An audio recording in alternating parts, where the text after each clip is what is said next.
ये है AGT live 24/7।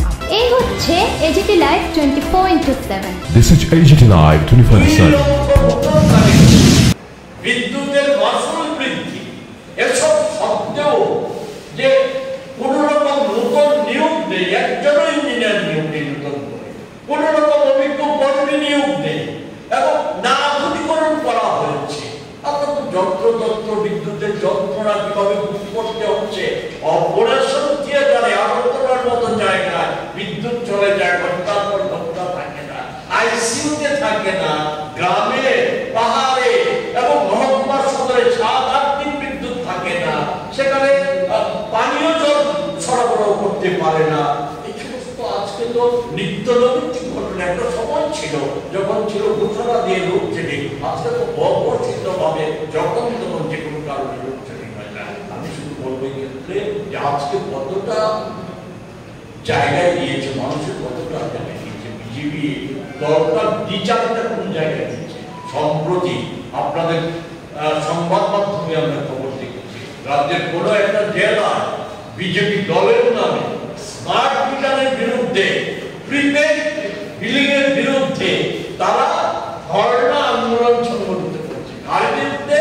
না, এর জন্য দায়ী সরকার বা বিদ্যুৎ নিগম নয়, মাননীয় মন্ত্রী নয়, সরকার নয়, বিজেপি নয়, মোদী সরকার নয়, দায়ী হচ্ছে নামও বলতে পারে না, ভাসুর ঠাকুরের নাম তো নেওয়া যায় না, বলেছে কি জৈনিক বসু এর জন্য দায়ী।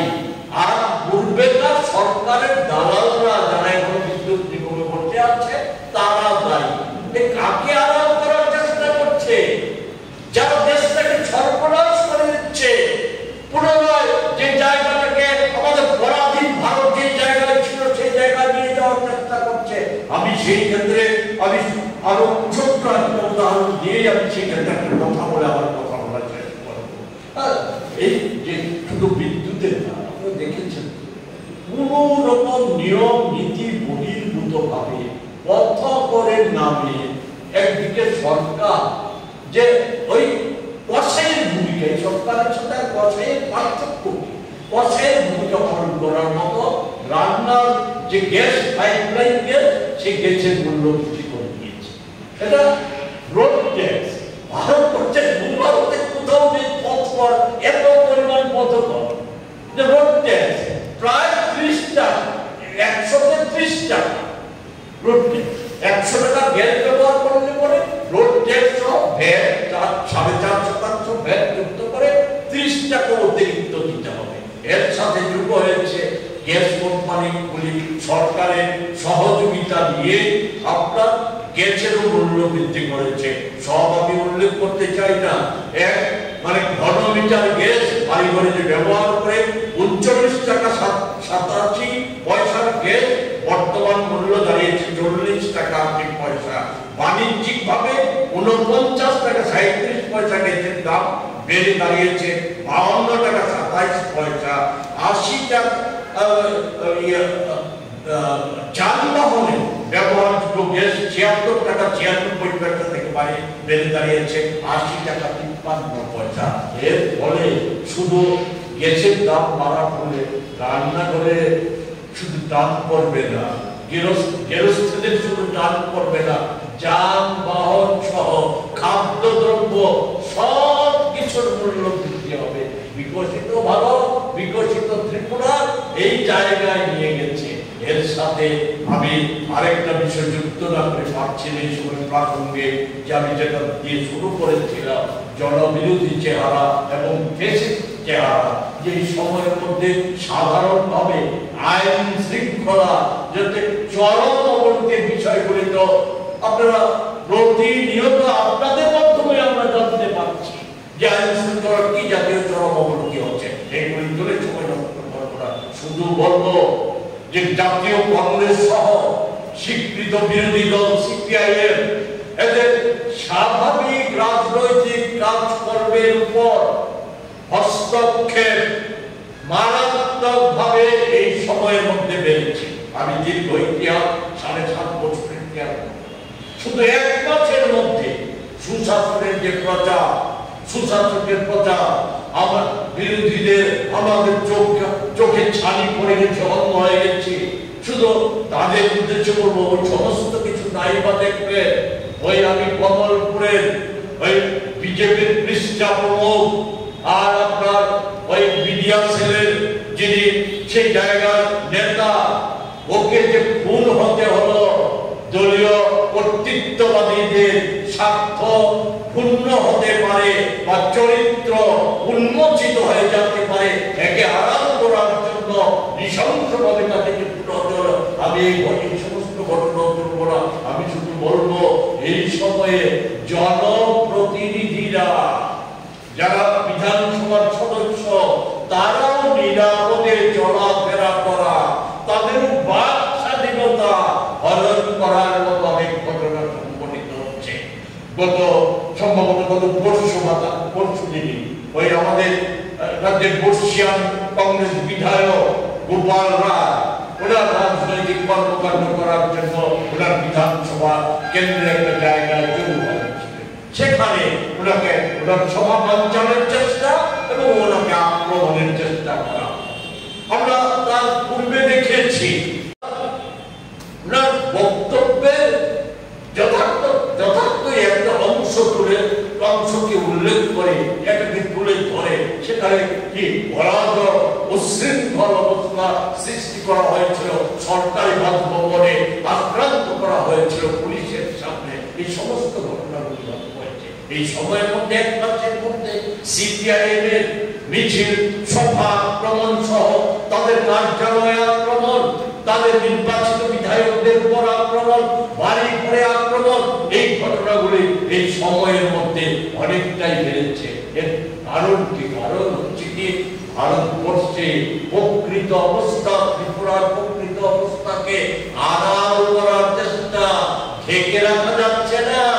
বিকশিত ভারতের নগ্ন হার জিনজিরি চেহারাটাকে এটাকে ঢেকে রাখা যাচ্ছে না। মোদি যতই ঢেকে রাখার চেষ্টা করো, ওই আজকে আমি বলবো যে শুধু দেশের বিখ্যাত অর্থনীতিবিদ, পৃথিবী খেলোয়াড় অর্থনীতিবিদ হার্দিক যোশী গত 5ই জুলাই যে তথ্য তুলে ধরেছেন যে ভারতে গরিব মানুষের সংখ্যা তুলনামূলকভাবে বর্তমানে এই 11 বছরে যা বেড়েছে, এটা ব্রিটিশ সময়ের ভারতের চাইতেও বেশি।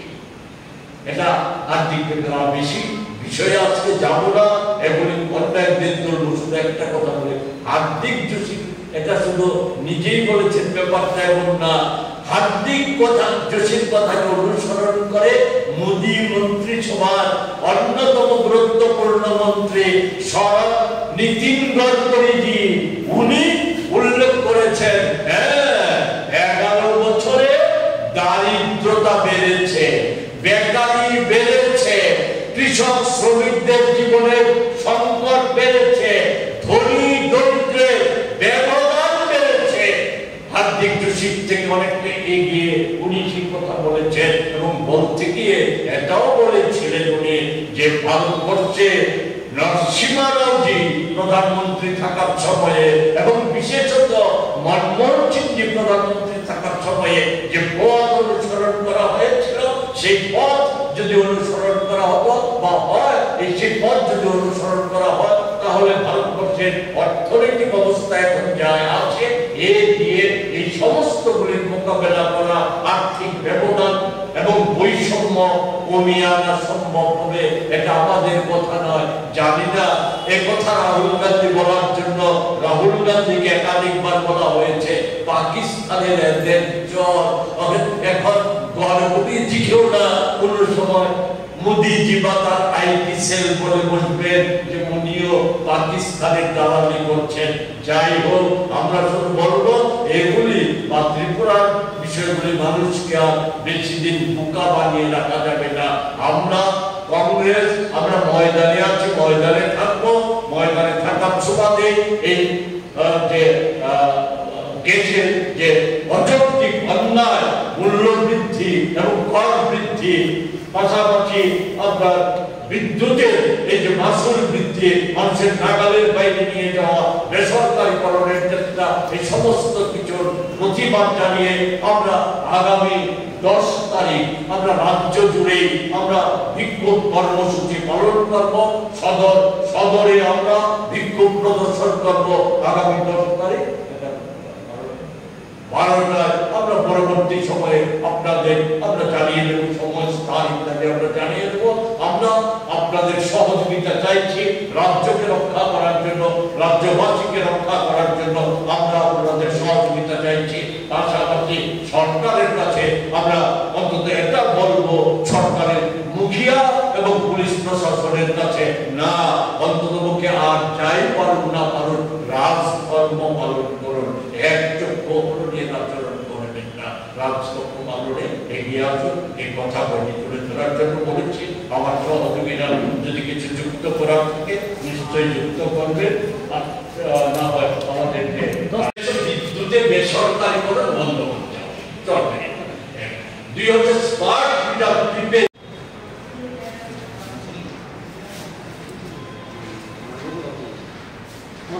প্রদেশ কংগ্রেসের পক্ষ থেকে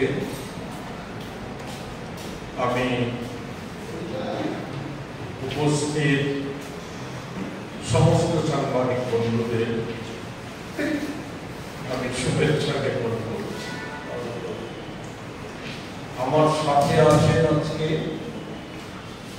আমাদের কংগ্রেসের সদর জেলার সভাপতি তন্ময় রায়, আমাদের তফসিলি কংগ্রেসের রাজ্য চেয়ারম্যান নিরঞ্জন দাস, আমাদের যুব কংগ্রেসের রাজ্য সভাপতি নীলকমল সাহা এবং আমাদের মহিলা কংগ্রেসের অন্যতম নেত্রী সাধারণ সম্পাদিকা শ্রেয়সী লস্কর। আমরা যে বিষয়ে প্রধানত দু তিনটি বিষয় আজকে আপনাদের দৃষ্টি আকর্ষণ করার জন্য এবং আপনাদের মাধ্যমে রাজ্যবাসী এবং রাজ্যের এই ভুয়া কালা বধির যে সরকারটা তাদের নজরে নিয়ে যাওয়ার জন্য বিষয়গুলি উপস্থিত করার জন্যই আমরা এখানে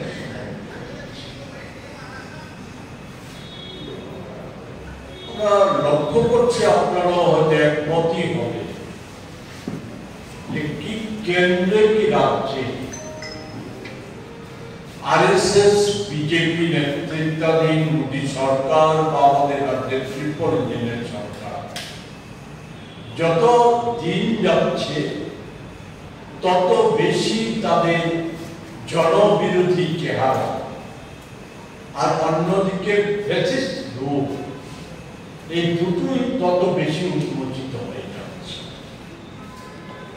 জনবিরোধী চেহারার সব বিষয় বলতে গেলে তো মহাভারত হয়ে যাবে, এখানে বলা সম্ভব না, আপনারও বিরক্ত হবে। আমি শুধু যে বর্তমান সময়ে এই অল্প কিছু দিনের মধ্যে যে বিদ্যুৎ এবং গ্যাস বলা যায় রাজ্যবাসীর উপর যে মরার উপর খারাপ ঘা বা ভাব দেওয়ার মুরুদ নেই, কিল মারার গোসাইয়ের মতো আচরণটা করেছে সরকার, এটা আমরা লিখিতভাবে একটা হ্যান্ডনোট আছে, তার মধ্যে সমস্ত বিষয়টা আমরা দেওয়ার চেষ্টা করেছি, এটা আমরা আপনাদেরকে দিয়ে দেব।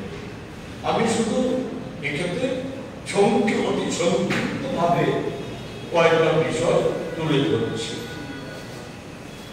আপনারা জানেন যে স্বাধীনতার পূর্বে আমাদের এই ভারতবর্ষে বিদ্যুৎটা এত ব্যয়বহুল ছিল যে সাধারণের একটা ব্যবহারের কোনো ক্ষমতাই ছিল। প্রধানত বিদ্যুৎটা ব্যবহার করত অতি ধনী মানুষ, স্বাধীন ভারতে আমাদের যে জাতীয় কংগ্রেস নেতৃত্বাধীন সরকার এটা পরিবর্তন করার জন্য রাজ্যে রাজ্যে বিদ্যুৎ পর্ষদ এবং নিগম গঠন, দেশের গরিব প্রান্তিক মানুষের বিদ্যুৎ ব্যবহারের সাথে চালু করে পারস্পরিক ভর্তুকি প্রদান প্রকল্প এবং এতে কৃষি ক্ষেত্রে শুধু একটা উদাহরণ দিচ্ছি, কৃষি ক্ষেত্রে উৎপাদনটা 3 গুণ বৃদ্ধি পেয়েছে। ক্ষুদ্র মাঝারি শিল্পে যে অগ্রগতি সেই সময় অনুযায়ী অভাবনীয় অগ্রগতি সাধিত হয়েছিল, যার ফলে একটা কর্মসংস্থানেরও সুযোগ অনেকটাই সম্প্রসারিত হয়েছে। এই অবস্থাটা একেবারে পরিবর্তন ঘটে 2003 সালে। 48 সালের যে বিদ্যুৎ 1948 সালের যে বিদ্যুৎ সরবরাহ আইন তা বাতিল করে বিদ্যুৎ শিল্পকে বেসরকারীকরণের উদ্দেশ্যে যে নতুন আইন প্রণয়ন করা হয় তার মধ্যে এটা এই অবস্থা থেকে 2004 এবং 2014 সালে আবার সেটা ফিরিয়ে আনার চেষ্টা করা হয়েছিল পারস্পরিক ভর্তুকি প্রদান নীতি, যাতে সাধারণ মানুষকে অনেকটাই স্বস্তি দিয়েছে।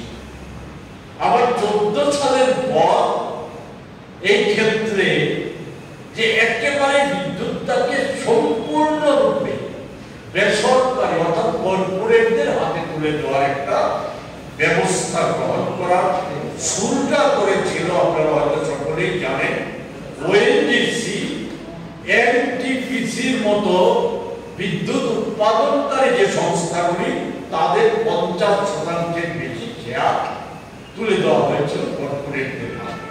975,000 কোটি টাকা বিদ্যুৎ সরবরাহের বাজার, বিদ্যুৎ সরবরাহের সম্পত্তি আদানি আম্বানি সহ আরো 2-1টি কর্পোরেট সেক্টরের হাতে তুলে দেয়। এরপরেই শুরু হয়ে যায় দেশে প্রিপেইড এবং স্মার্ট মিটার বসানোর প্রকল্প বা এখনের সূর্যঘর প্রকল্প, যার মূল উদ্দেশ্যই হচ্ছে বিদ্যুৎটা একেবারেই বেসরকারি হাতে দেয়।